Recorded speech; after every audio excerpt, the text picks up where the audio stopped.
Rock concert movement number 1. The basic head bob. Ready, go.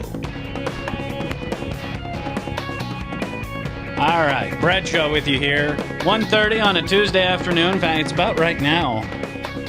Yeah, 2:30 Eastern when fine folks at Mother Jones. And I don't know, in the past 3 or 4 years as magazines and have been flailing,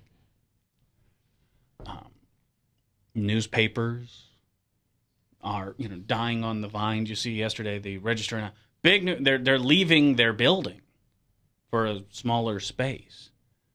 And they want to describe them, we're a web tech company. Now, you're a newspaper. You're a newspaper with a website, but you're a newspaper. And newspaper advertising is dying. The folks at Mother Jones have really kicked up their game as the landscape around them has fallen. I mean, even as a card-carrying member of the ACLU for a long time, Mother Jones, which is kind of okay, whatever. They have really stepped up, and if you've been living in a cave, or right-wing talk radio, or been looking at foxnews.com, which up until this morning didn't cover really, there was like one line last night as they scrambled for a response. That's how you can tell if something good news or bad news for Republicans, how prominent it is on Fox News. And last night, in a small line right next to the story on is warp drive possible, Fox News mentioned a video that came from a Romney fundraiser. Now, like Mom always said, if you don't have anything nice to say, make sure that security gathers cell phones before you say it. We've talked for a few years now how Republicans are just not in...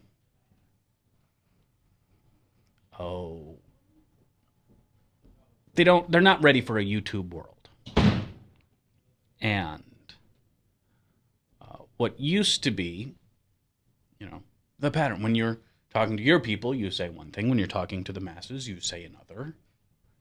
Doesn't work so well when every town hall, and even in this case, a private fundraiser, all it takes is this little device that everybody has. It's got a little camera on it, can take video. Someone just set an iPhone up and recorded Mitt Romney's fundraiser. And this is, you can tell he's a lot more confident. He's a lot more comfortable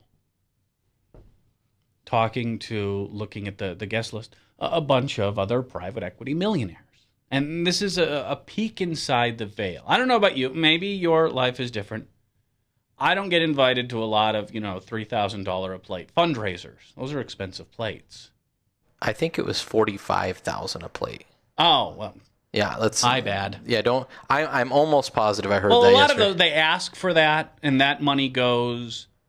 Like, they'll do, $50,000 a plate fundraisers. And then they'll take the maximum contribution, and that goes to the Romney campaign. Some of it will be split up among the, Victory Fund. Some of it will go to the National Party. Basically, it's a way to max out your legal contributions. Either way, it's the most expensive meal you've ever eaten. Yeah, I was going to say, I don't think,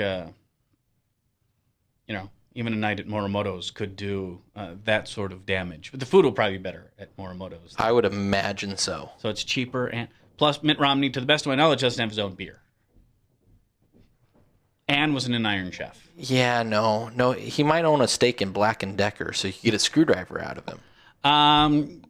He's been screwing himself. Does that count? I was going for the drink reference, a screwdriver. No, Mitt Romney, yes, he's a devout Mormon who believes he's going to get his own planet someday. He's not a big drinker. I'm sure had a really tall, really cold glass of milk last night. Hey, the good news is... After the day he had. The good news is we'll all just end up in spirit prison if we don't believe in it.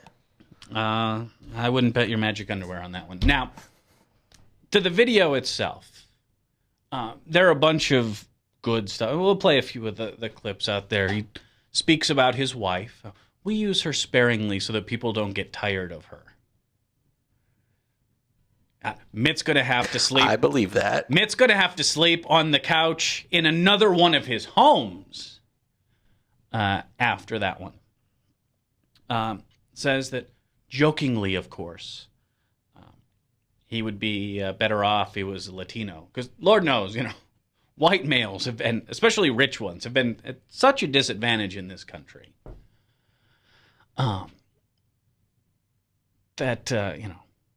Certainly be better off. But the video that is making, and this is the Romney on Obama clip, not the Obamas, Romney on Obama. This is the clip that is making most of the headlines today. And we'll talk about some of the math behind it, but I think there's a bigger point that needs to be made. And we'll talk about it after you watch this clip. There are 47% of the people who voted for the president no matter what. All right, there are 47% who are with him, who are dependent upon government, who believe that they are victims, who believe that government has a responsibility to care for them, who believe that they're entitled to health care, to food, to housing, to you name it. But it's an entitlement, and the government should give it to them. And they will vote for this president no matter what. And I mean, the president starts off with 48, 49, 40, he starts off with a huge number. These are people who pay no income tax. 47% of Americans pay no income tax. So our message of low taxes doesn't connect. And he'll be out there talking about tax cuts for the rich. I mean, that's what they sell every 4 years. And so my job is not to worry about those people. I'll never convince them that they should take personal responsibility and care for their lives. What I have to do is convince the 5 to 10% in the Senate that are independent, that are thoughtful, that look at voting one way or the other depending upon, in some cases, emotion, whether they like the guy or not. That's Mitt Romney, and his job is not to worry about those 47%. Many of whom, by the way, pay a higher tax rate than Mitt Romney himself. But we'll get to that. The first thing, when I saw this video yesterday afternoon, the story broke after the show, which is unfortunate, is that here is Mitt Romney speaking to a private fundraiser. They are eating this stuff up. And what he's saying is almost indistinguishable from what you hear on right-wing radio, right-wing blogs. In fact, this 47% figure has been thrown around for months now. What got me is that here is Mitt Romney, right, opening up. He's in his element. I don't think it's unfair. This isn't like an underhanded attack or anything to say. Mitt Romney is not comfortable around average, everyday, ordinary people. Mitt Romney in his daily life doesn't associate with average, ordinary, everyday people. That's not his strata. That's not his circle. Well, here he is with his circle. He can relax. The shoulders can shrug a little bit. The little pressure's off the chest. Right? You're talking to your people. It'd be like me at a drinking liberally club versus, standing on stage at a Glenn Beck event. I've done both, and one is far more comfortable than the other.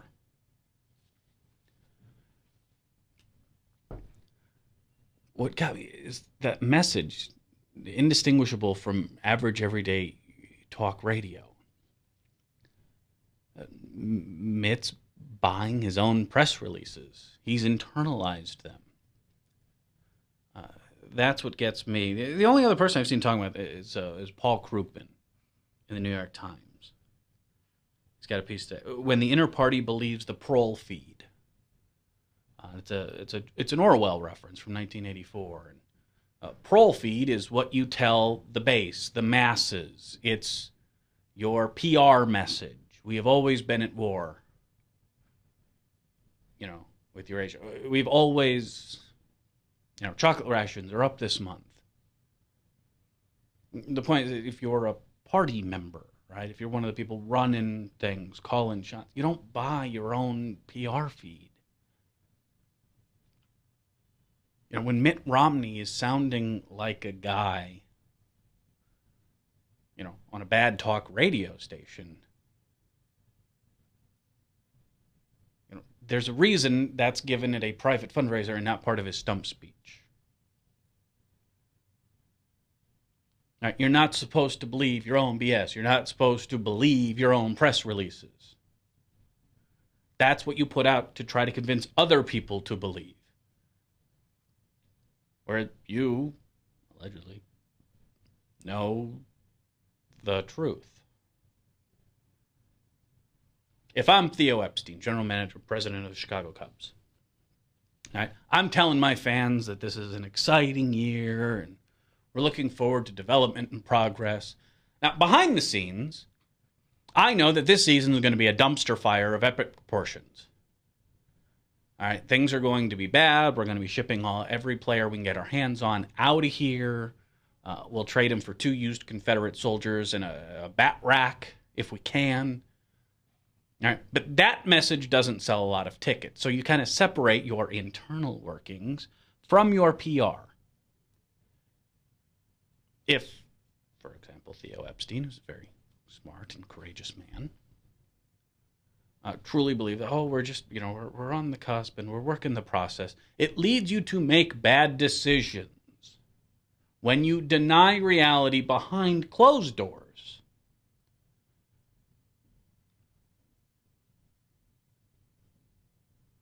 It's hard to choose the right path. Short of, I don't know, flying commercial with Larry Craig, there aren't more dangerous things you can do in politics than believe your own PR, believe your own flags. That's what gets me about this. And it explains a lot about the Romney campaign as a whole. I don't remember who said it on Friday or Saturday. On Friday, we talked about the Romney response on Libya and how the president is sympathizing, and apologizing to terrorists and killers. And how could a presidential candidate say such a thing? You can say I disagree or I would have done it differently, but when your go-to shot, is the president, sympathizes with our enemies, and you take that, moment in time, and you juxtapose it with the Value Voter Summit that was going on at the same time. And you realize this isn't the base, like these Value Voter Summit, what they were saying, being led by leadership. This is the base leading Romney. And this may be the fundamental problem with his campaign. And certainly today the folks on the right aren't doing Romney any favors. Now, again, why do you see Romney saying these things behind closed doors that without whoever it was that actually filmed this, we never know about? When he's not saying it in his stump speeches, he's not saying it at the Republican National Convention, he's not buying TV ads to make this point. Although, I have a feeling now that point's going to end up in some TV ads, just a hunch.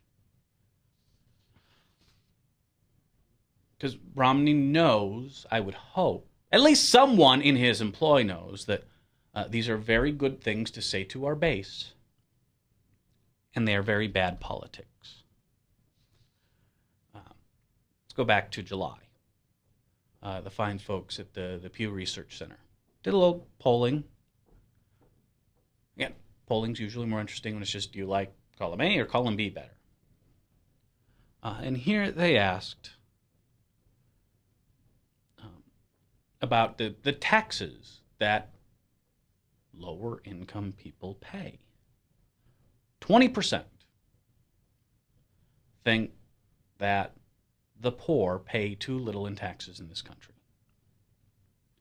34% say they pay a fair amount.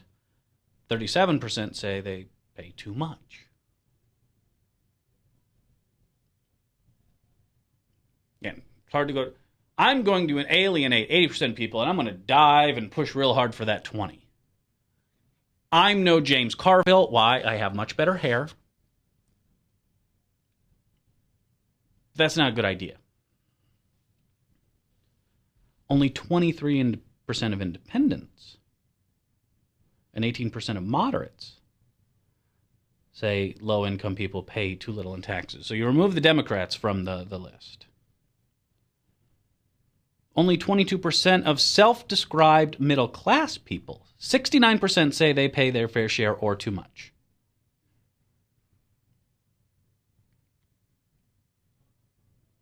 This 47% that Mitt Romney doesn't need to worry about. They rely on, the federal government to provide them food, housing. Because when if, like food, clothing, and shelter ever really been important for human survival?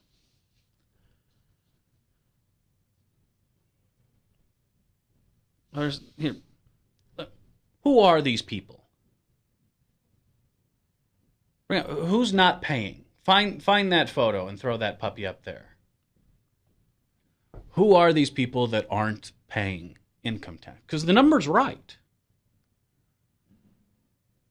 Or you can call Kenneth Kramer. All right, so there's our 53.6% of people who pay income tax. Look at the folks who don't. Almost 30% of them pay payroll tax.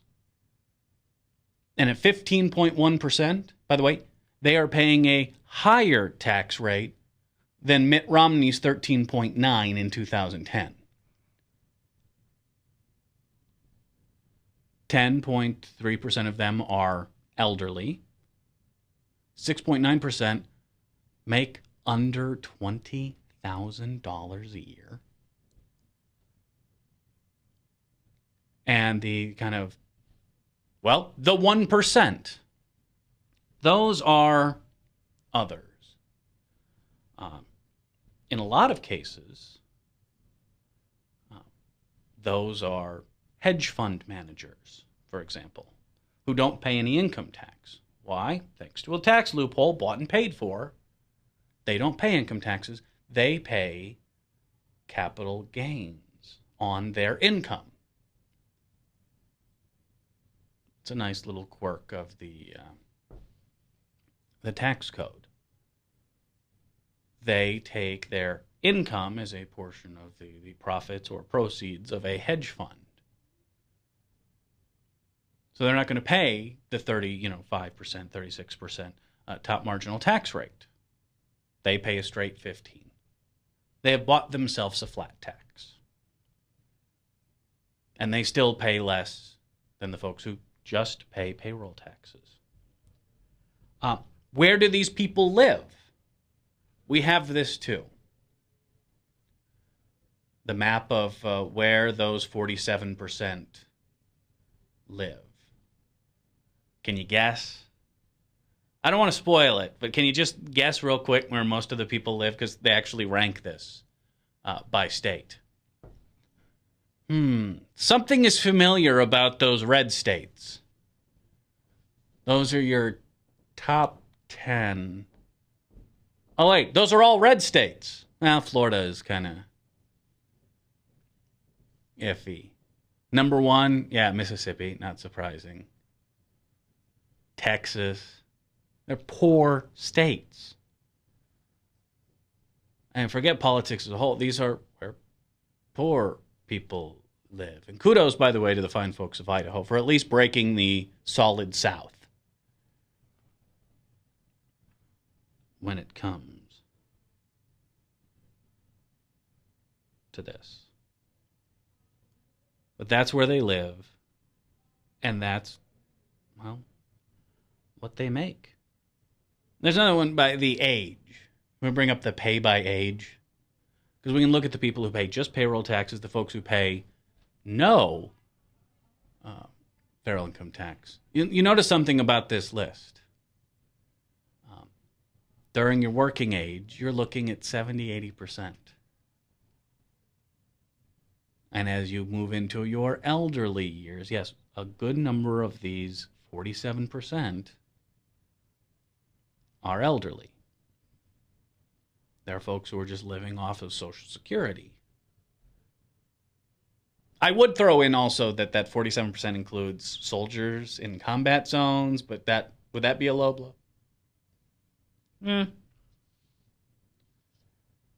But that's Romney's 47%. Those are the people that he believes are moochers, parasites. Oh, they just claim they're victims so they can feed off the generous teat of the government. I mean, welfare is what? In the state of Iowa, the average welfare family gets like $300-something a month. It's not a huge amount. Just how many welfare families in a year would it take to, again, never do math live on the air, but how many welfare families would it take to, I don't know, equal the $1.5 billion that Mitt Romney received to save the Winter Olympics in 2002? How many, months of food stamps would it be to equal the $10 million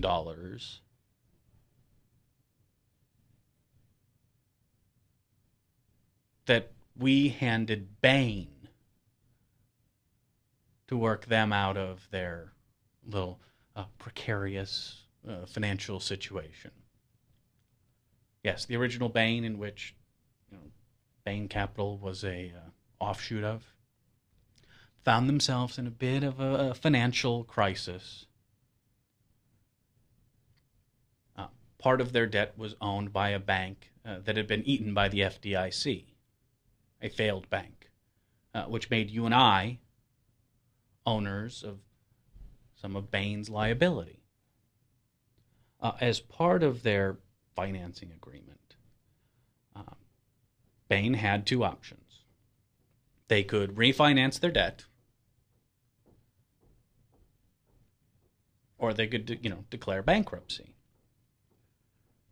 They don't have a whole lot of leverage to refinance, except for one small caveat in the paperwork, which gave Bain the legal ability to basically take all cash on hand and divvy it out to executives in the form of bonuses. So Mitt goes to the FDIC and says, we're going to pay you 30 cents on the dollar, or we're going to blow this whole thing up and take the money ourselves. What do you say about that? So in essence, we helped finance Bain. But we're moochers, remember. The 47%.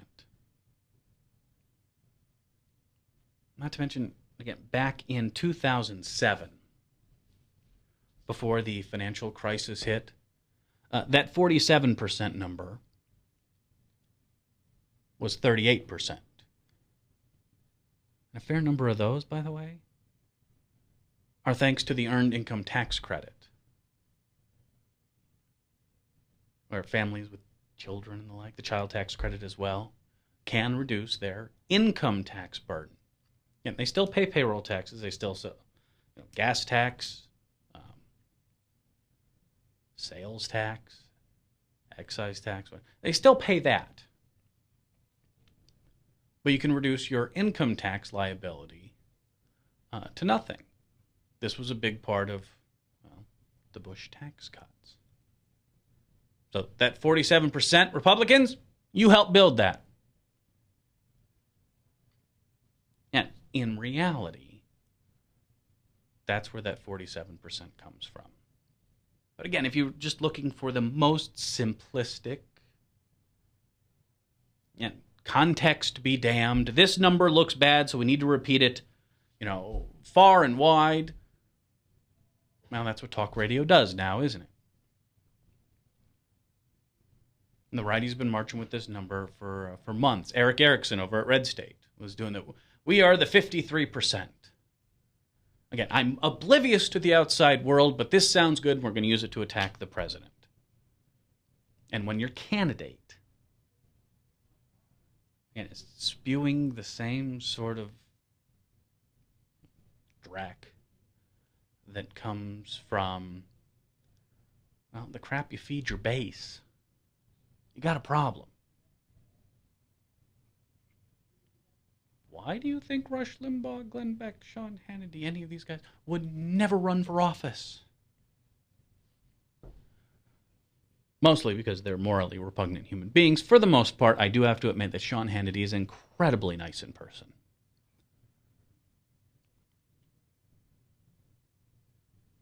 Like, overwhelmingly nice in person. But even if they're best, these guys get to 50% plus one? No. But, of course, the right-wing defense squad is all, yeah, Mitt Romney's right. Yeah, the real Romney showed up. Yeah, we're going to show them now. This is the fundamental mistake that many folks on the right-wing base make, and that is believing that this bubble we live in, everyone's with us. We surround them, remember? The silent majority just is so scared because of political correctness and FEMA death camps and whatever Glenn Beck is afraid of this month. The Hannitized, I'm a ditto head. I will stand up and I will proudly say these things, and others will surely follow me. Right, guys? Right? Anyone? And it's part of why I'm so looking forward to, not just election night, because it will be fun, that their tears do sustain me, but the day after, and the rationalization, and the 5, stages of grief, all compacted into one news cycle, will be a sight to behold. I kid you not. But that mentality can relate well to the real world. Typically, it lands in the real world like potassium in a bathtub full of water. And this is why Mitt Romney will say these things behind a closed door or inside the safe bubble of talk radio world where this sort of stuff is disseminated. But you're seeing how it reacts now in the real world. And Fox and Friends can only spin this so much. David Brooks, who was an establishment-seeking missile. Thurston Howell Romney. You've lost David Brooks.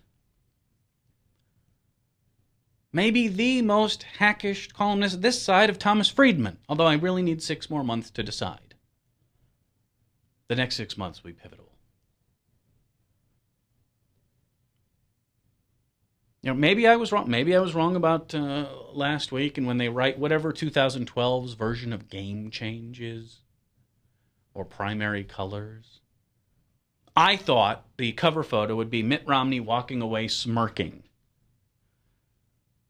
That self-satisfied grin after, what I'm sure he thought at the time was a devastating knockout to the President Appeaser Obama. That you-know-what eaten grin he walked off stage with. Maybe it'll come from this. This is the Romney press conference. They knew that they had to say something, and this is what Romney took a couple questions. Watch what question he walks off the stage to. Backing away from anything you said in this video, are you not backing away from anything? And do you worry you've offended this 47% who you mentioned? Well, it's not elegantly stated. Let me put it that way. I'm speaking off the cuff in response to a question, and I'm sure I could state it more clearly and in a more effective way than I did in a setting like that. And so I'm sure I'll point that out as time goes on. But we don't even have the question given the snippet there, nor the full response. And I hope the person who has the video would put out the full material. But it's a message which I'm going to carry and continue to carry, which is, look, the president's approach is attractive to people who aren't not paying taxes because, frankly, my discussion about lowering taxes isn't as attractive to them, and therefore I'm likely to draw them into my campaign as effectively as those who are in the middle. This is really a discussion about the political process of winning the election, and of course I want to help all Americans have a bright and prosperous future. And I'm convinced that the president's approach has not done that and will not do that. Yeah, Garrett? Well, Governor, this is now the second time where you've made comments at a fundraiser to donors that are different from what you say on the trail, either in terms of policy or at least in this case in terms of tone. What assurances can you give to voters that you're not saying different things to people who fund your campaign than what you're saying to them in public and on the stage? You're coming to my fundraisers, and this is the same message that I give to people, which is that we have a very different approach, the president and I, between a government-dominated society and a society driven by free people pursuing their dreams. I'm talking about the process of campaigns. Typically, I don't talk about process in speeches because I think candidates are wiser to talk about policy and their vision than to talk about how they're going to win an election. At a fundraiser, you have people say, Governor, how are you going to win this? And so I respond, well, the president has his group, I have my group. I want to keep my team strong and motivated, and I want to get those people in the middle. That's something which fundraising people who are parting with their monies are very interested in knowing, can you win or not? And that's what this was addressing. Are all of the things that you said in the video things you believe? Are those poor convictions? And exit stage right. His hair was messed up there. Did you notice that? I don't know if I've ever seen Romney at a public event with his hair messed up before. He probably ran out of Aussie. Or, I don't know, again, the tears of dead Chinese workers, or whatever he uses to hold That's terrible. that mane in place. That just caught my eye, and whoever tied that tie should be fired as well. I'm no Tim Gunn, mind you, but it's very weird to see Mitt Romney with his hair like that. But he had a bad few hours. In fact, he was first told about the existence of this video. He was in L.A., again, California trip. But it was a $4 million fundraiser. And for $4 million, I'd pretty much go anywhere too, so I can't really fault him there. But it was in L.A. At FBI field office receiving his first intelligence briefing. This is something that candidates are entitled to once they're the official nominee to, in case, and I don't think this will be necessary, but in case they win, you'd like them somewhat up to speed on what's going on around the world. So they're given a daily intelligence briefing. This was Romney's first. And someone comes to him with a laptop and says, you might want to look at this. And it was pretty much a dead scramble at that point. Do we respond? How do we respond? Where do we respond? What are we responding with? And that was the end result. Now, you heard Mitt in there. I know if you weren't distracted by the hair like myself, you saw he said, wish that the entire video would be released. Guess what? Go to thebradshawshow.com, and right there near the bottom of the page, you'll see my Twitter feed, where I posted a link to the entire Mitt Romney video. You're welcome. Mitt, I do this for you. So go to thebradshawshow.com, look for my Twitter feed there at the bottom, and you'll see a retweet from Mother Jones with a link to the entire. It's 49 minutes long, so it's a little bit of a time investment. You can just watch the highlights. A few more videos were released this morning.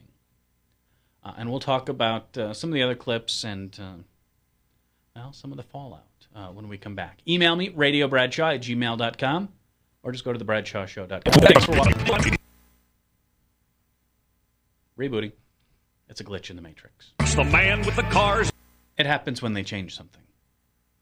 Be back after this on thebradshawshow.com, webcast1live.com.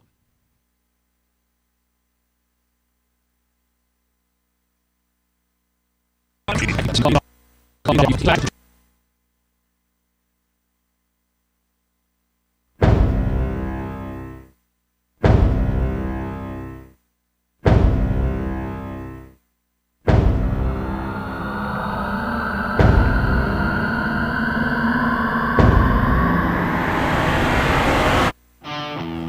just saying. I'm just saying. I'm just saying. I'm just saying. I'm just saying. I'm just saying. Ching ching. I'm just saying. I'm just saying. I'm just saying.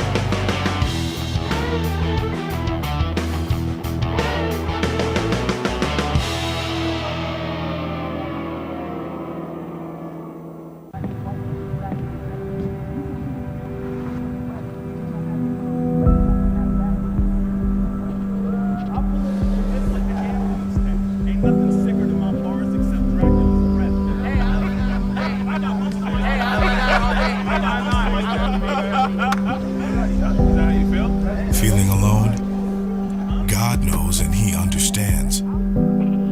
Chat now with someone who cares at groundwire.net. Well, hi, I'm Rob Spearman. I'm a broker owner of RE/MAX Real Estate Concepts in Des Moines, Iowa. Give us a call if you're looking at buying or selling a home, or if you're having trouble on your mortgage payments or looking to purchase foreclosures. We have the agents to help you, experienced, outstanding agents. Our office number is 515-276-2872. Or if you'd like to look at homes, go to our website, homeconnectusa.com.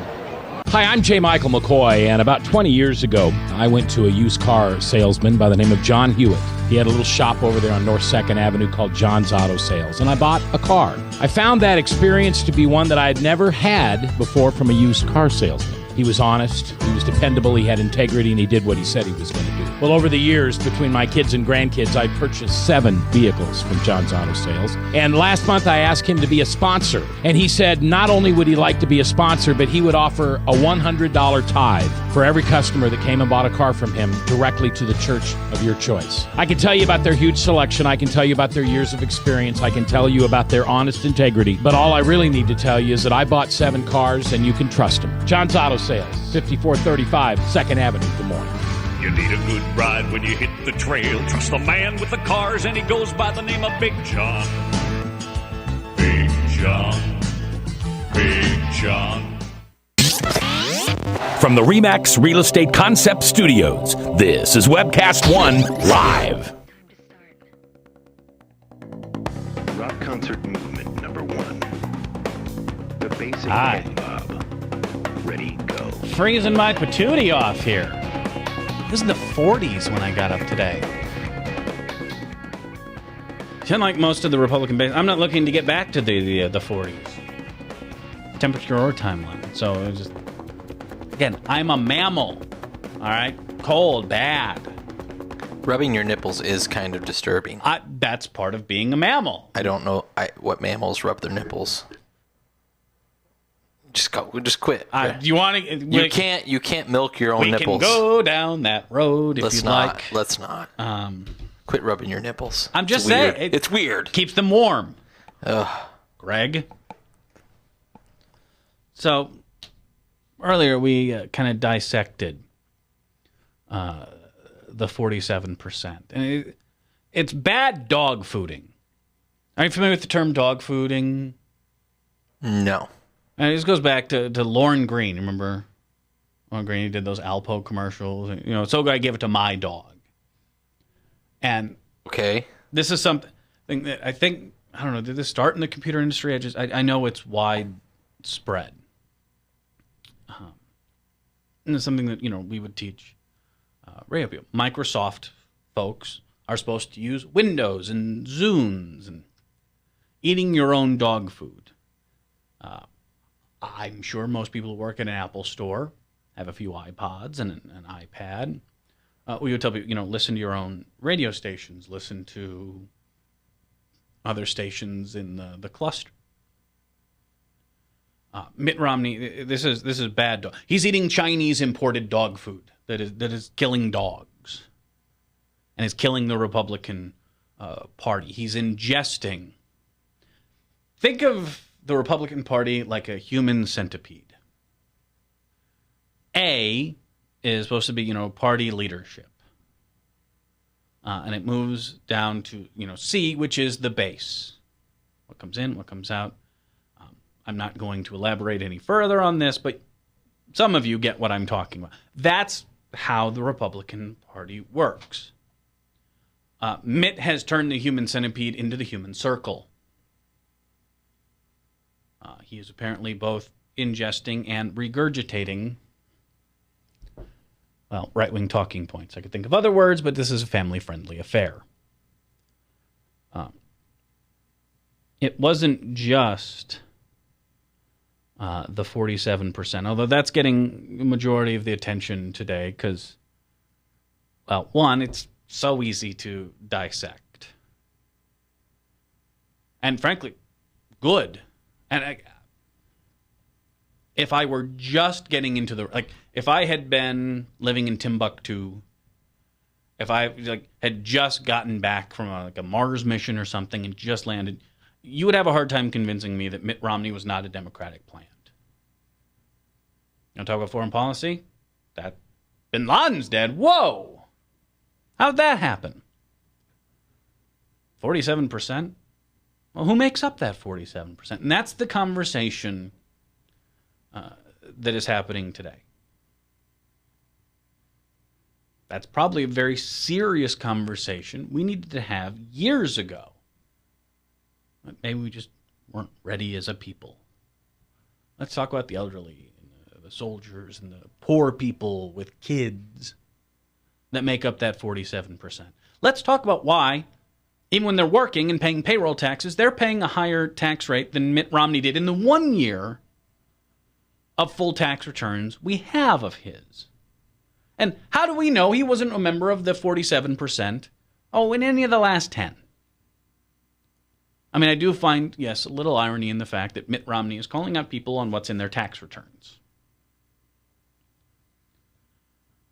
But again, that wasn't all that he talked about. He talked about, for example, Obama's foreign policy. And here's a clip of the Mitt Romney fundraiser video talking about Obama's foreign policy. That's a click Romney on Obama's. The president's foreign policy, in my opinion, is formed in part by a perception he has that his magnetism and his charm and his persuasiveness is so compelling that he can sit down with people like Putin and Chavez and Ahmadinejad, and that they'll find we're such wonderful people that they'll go along with us. And that they'll stop doing bad things. And it's an extraordinarily naive perception. Because, remember that time that Barack Obama sat down and personally persuaded Osama bin Laden? Just as an example. No. That's right, because he blew the hell out of him. Well, yeah. Same thing with guy. Maybe, and I'm not a tech guy or a military nerd or anything like that, but maybe you could Google, does a Hellfire missile fired from a Predator drone stop and try to persuade its target first? And if that doesn't work, we have backup options. That's a lot to Google. I'm guessing they don't work that way from my limited knowledge of military ordnance. Yeah, probably not. So I found that a little bit odd. He talks a bit about the Middle East. And this is Mitt Romney. And there's a few things to hit on here. So pay attention, kids. This is Mitt Romney laying down the law in the Middle East. I have a very good team of extraordinarily experienced, That's his successful consultants.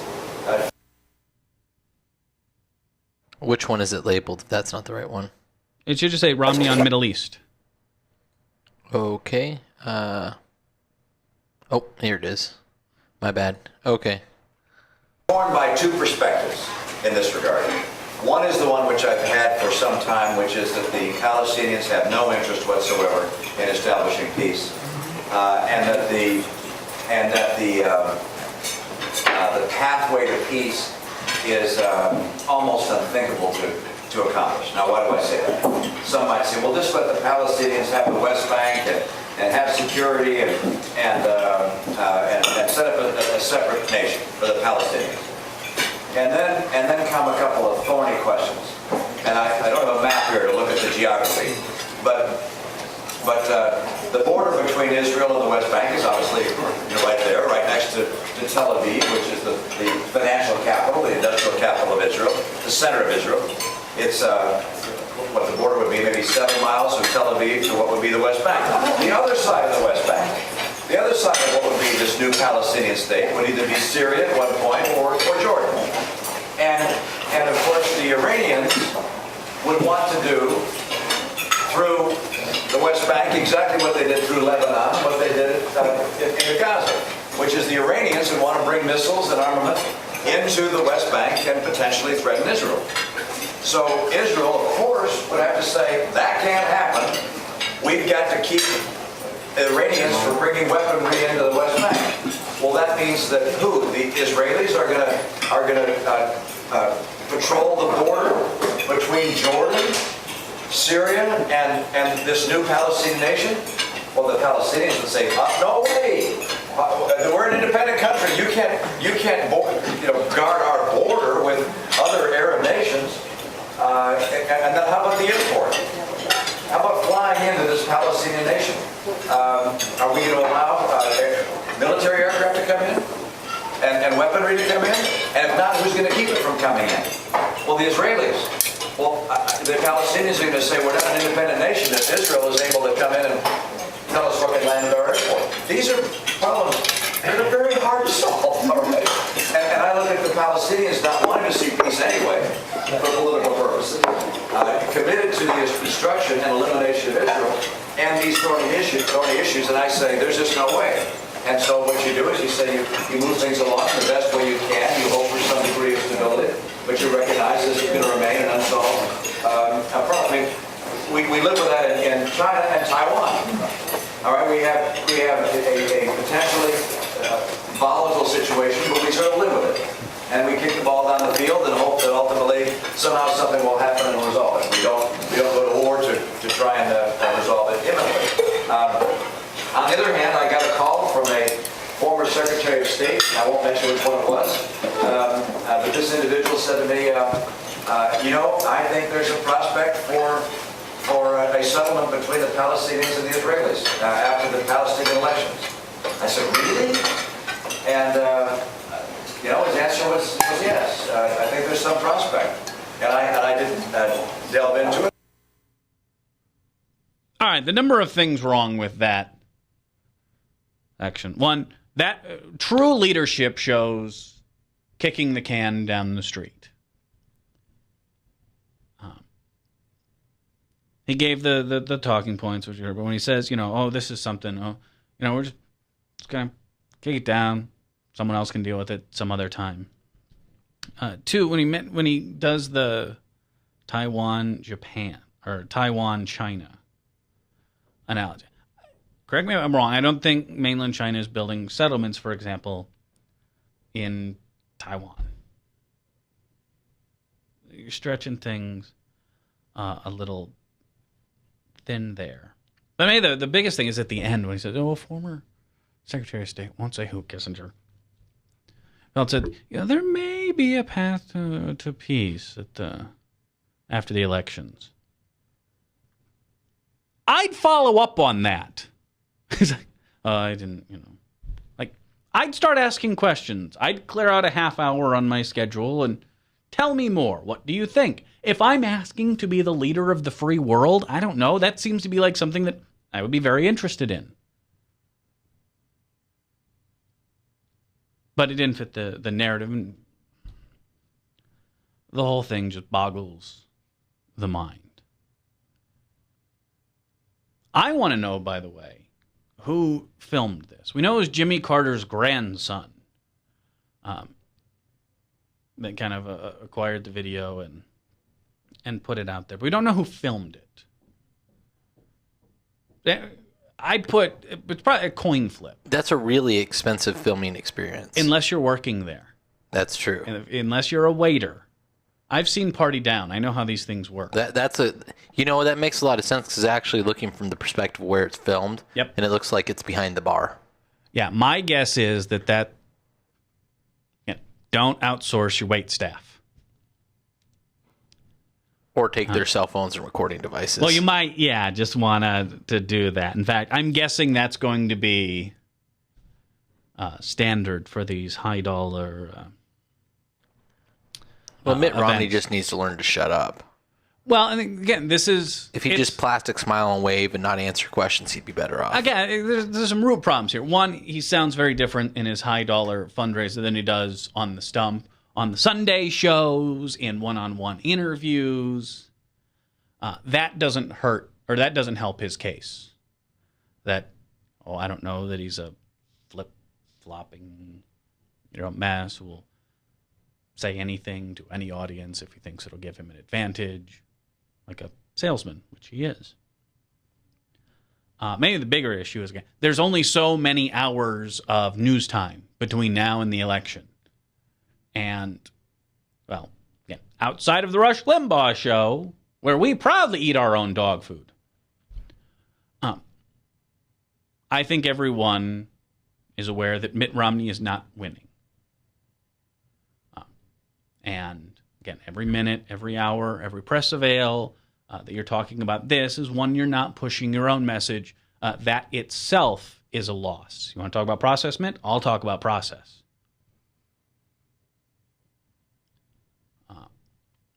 And two, again, of that 47% that is looking for a handout, looking for the government to give them things. How many of that 47% are Republican voters? We saw where they lived, mostly down south. We saw what age they are, mostly elderly. Yet none of this is doing him any favors. Unless you're trying to maybe how not to run a campaign by Willard Mitt. It'll probably sell better than No Apologies. And has the added benefit of not having to go in and re-edit it, much like his first book, when you change your opinion on something. All right, quick break. Email me, radiobradshaw@gmail.com. Follow me on Twitter, twitter.com/radiobradshaw. Just go to thebradshawshow.com. www.thebradshawshow.com. Be back right after this on Webcast 1 Live.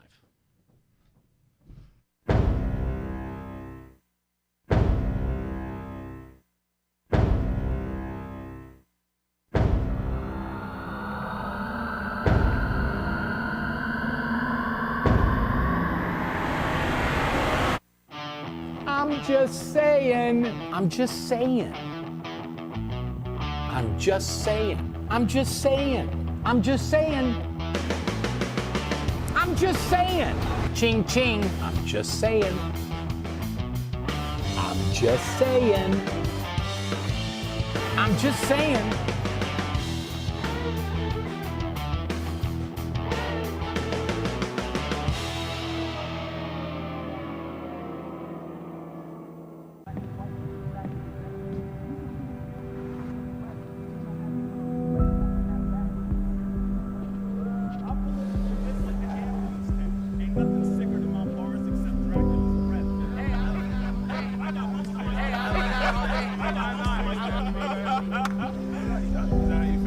Feeling alone? God knows and He understands. Chat now with someone who cares at groundwire.net. Well, hi, I'm Rob Spearman. I'm a broker owner of RE/MAX Real Estate Concepts in Des Moines, Iowa. Give us a call if you're looking at buying or selling a home, or if you're having trouble on your mortgage payments or looking to purchase foreclosures. We have the agents to help you, experienced, outstanding agents. Our office number is 515-276-2872. Or if you'd like to look at homes, go to our website, homeconnectusa.com.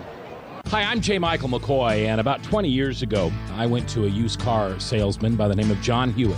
He had a little shop over there on North 2nd Avenue called John's Auto Sales, and I bought a car. I found that experience to be one that I had never had before from a used car salesman. He was honest, he was dependable, he had integrity, and he did what he said he was going to do. Well, over the years, between my kids and grandkids, I purchased 7 vehicles from John's Auto Sales. And last month, I asked him to be a sponsor. And he said not only would he like to be a sponsor, but he would offer a $100 tithe for every customer that came and bought a car from him directly to the church of your choice. I can tell you about their huge selection. I can tell you about their years of experience. I can tell you about their honest integrity. But all I really need to tell you is that I bought 7 cars, and you can trust them. John's Auto Sales, 5435 2nd Avenue, Des Moines.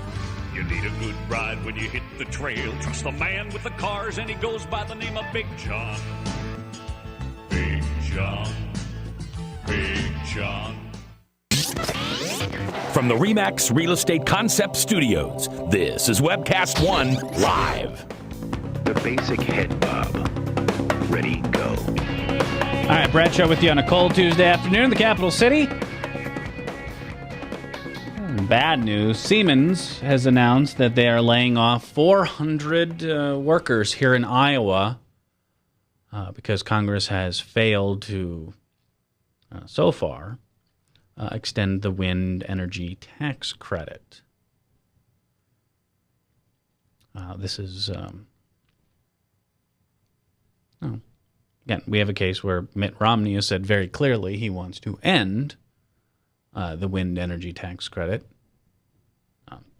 Again, I'm curious what Romney endorser Terry Branstad has to say about this, but now we're seeing the real-world effects. The real bugaboo, again, Congress, at least the House, is back in session tomorrow, and then they adjourn on Friday until after the election. We don't have a farm bill. 90% of the Department of Agriculture could come to a grinding halt at the end of this month. In all likelihood, we're not going to get a new farm bill. I think the best we could hope for at this point is a 1-year extension of the current farm bill. We'll deal with any issues a year from now. I don't even know if that, again, can make it past the kind of T-hottest base in the House of Representatives. Did you just say T-hottest? Mm-hmm. And these are people who held the full faith and credit of the United States government hostage to score political points. What else are you going to call them? Oh, do not give the Tea Party that much credit. Oh, no. But that's what they do. These people claim to be a Tea Party, right? Well, the Boston Tea Party, they sieged naval ships and dumped stuff over. Where did they siege anything? These were a bunch of... Tea parties are for little girls. Yeah, these are in the 21st century. This was stupid. It was a stupid thing. It was a very effective AstroTurf movement. When you don't control any branch of government, it's very handy to have your base inflamed and wanting to keep the government from doing anything. That was the whole basis of the Tea Party. Do nothing. But they didn't even get anywhere. Look, they got shut down at the convention just like Ron Paul's. They did, but in 2010, again, they propelled a number of horrible candidates. We can disagree on that, but yes, they propelled a bunch of candidates. Horrible candidates. Cost them the Senate. Sure. I'm not a witch. I'm nothing you've heard. The Sharon Engels of the world. Again, they could have won the Senate without... putting up kooks. Because, again, you got to survive a Republican primary before you could run for statewide office. And the things you say to garner the support of the Republican primary voter can come back and bite you in the butt in the general. But it's another discussion for another time. I'm sure we're going to hear a lot more tonight and today. If you want to see the full Romney video, go to my Twitter feed, twitter.com/Radio Bradshaw. You'll see the link from Mother Jones there. Go watch it for yourself. See what you think of Mitt Romney's statement. The one, again, that's going to make the most headlines, that you're going to see most talked about. Talking about the 47% who believe they are victims, who believe the government has a responsibility to care for them, believe they are entitled to health care, to food, to housing, to you name it. He said, my job is not to worry about those people. I'll never convince them they should take personal responsibility and care for their lives. And that's what Romney says behind closed doors. That probably wouldn't make a good, for example, state fair soapbox speech. But those quotes lead me to another one. He demonizes some, he panders to others. His campaign strategy is to smash America apart and then cobble together 51% of the pieces. If an American president wins that way, we all lose. You know who said that? You want to make a guess, Dan? No. That was Mitt Romney. Why do you assume I like this guy? I'm not saying you like this guy. I endure heat every day because I post almost every day that I hate this guy. I would never. I like you. I wouldn't accuse you of being a Romney supporter. I'm not voting for this guy at all. But once again, the Republican Party is the party of projection. Again, I don't think this is a deeply guarded secret that requires a secret video to get out. The base of the Republican Party is generally angry, impotent white males. I don't know if you're aware of that. They don't like themselves much. And is a very handy tool. Get to feed them a target to project onto. At this point, you can pretty much assume, this is why all the closet cases in groups that have family in the title, anything a Republican is angry about is something that they are doing. So when I see he demonizes some, he panders to others, his campaign strategy is to smash America apart and then cobble 51% of the pieces. If an American president wins that way, we all lose. Mitt, finally something you and I agree on. Hang on, go watch the whole video yourself. Don't take my word for it. I'm LeVar Burton, and this is Reading Rainbow. Now, it's the Bradshaw Show on Webcast One Live. Thanks for watching. See you tomorrow.